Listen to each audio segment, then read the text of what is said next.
Over the last 15 years, I've done a fair amount of live artwork. And one of the most celebrated pieces that I did was a striptease that obviously involved me taking my clothes off, but it also involves me taking off these. The concept was that I'm stripping out of my perceived normality to celebrate my beautiful freakishness, and apparently was considered quite confrontational in its day.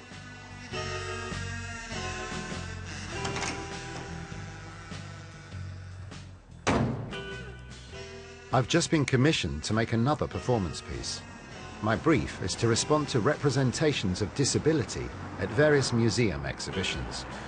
The first of which is at the Wellcome Collection.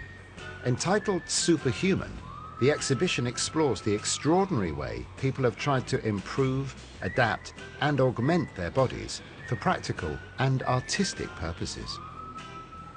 So this is Mackie Barney's work with Amy Mullins, who is the famous double amputee, ex-Paralympian and model.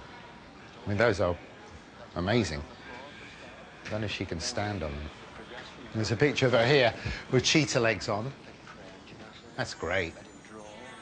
Knowing that she's a double amputee and that those are prosthetics that have gone beyond function and into sort of artistic, poetic design, I like that a lot. And I don't think prosthetics have ever been considered as artistic objects or things that you can make into art. It's always been about function. Aha! My people. It's so weird for me, because I actually know these people as adults now. Thalidomide was a morning sickness pill, marketed as a general sedative, a painkiller, but most profoundly it was sort of marketed as the cure for morning sickness. And my mother took it 3 times in 1 week, and this was the result. It was a massive, big pharmaceutical disaster. And there was a mass panic and a need to make it okay. It is a little bit weird for me, seeing these prostheses as exhibits, but I think it's the best use for them.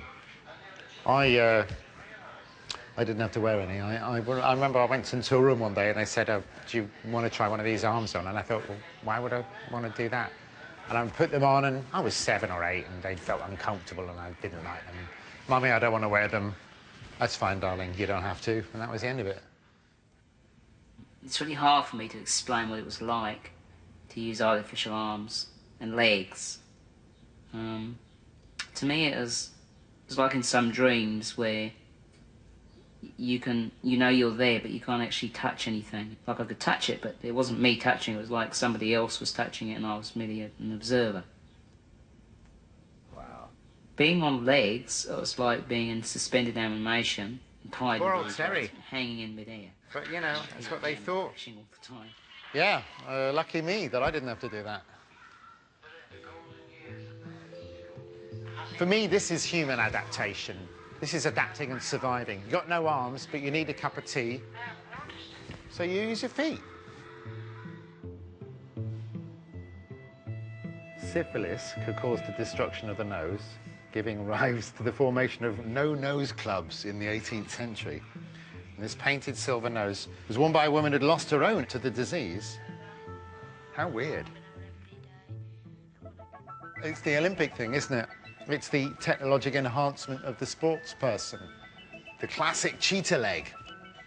Oscar Pistorius, famously, has taken to such enhancement that he's Olympian as well as Paralympian. Oh, and it says here, the efficiency and speed of these legs has led to claims that they create an advantage over able-bodied runners. So would there ever become a point where the runner who's desperate to win at any cost will have their legs amputated so that they can wear these and then win the race?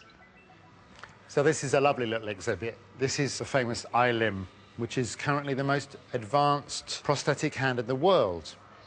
When we were little, we always used to, us thalidomide kids, we always used to think about it, kind of working, and that's the actual thing. Finally invented. Yeah, 2011, so last year. Would I use an eye limb? I don't know. I think they'd have to be a bit better than they are even now, but I could be tempted probably in the future. One of these people isn't real. One of these people is a robot. And it is impossible to tell which one. Amazing. That's one of the nice things about this exhibition. The historical stuff has come true in some cases. That makes you think, when you look at, well, that wouldn't be possible. Well, maybe in 25 years' time, it will be possible. Where we've repeatedly seen the most amazing predictions for human advancement has been in the world of science fiction, and especially with comic book characters. You know, many comic book heroes seem to anticipate transhumanism, the application of technology to humans to enhance their abilities, becoming more than human, superhuman, title of the exhibition. I really like the X-Men because they're mutants. They're shunned for their weird, freakish abilities, but actually using their enhanced realities can help society and the human race. You know, they're heroes, shunned for being different. And I like to romanticize that, perhaps. Quite how I'm going to save the world with my hands, I'm not quite sure, but one day, you never know.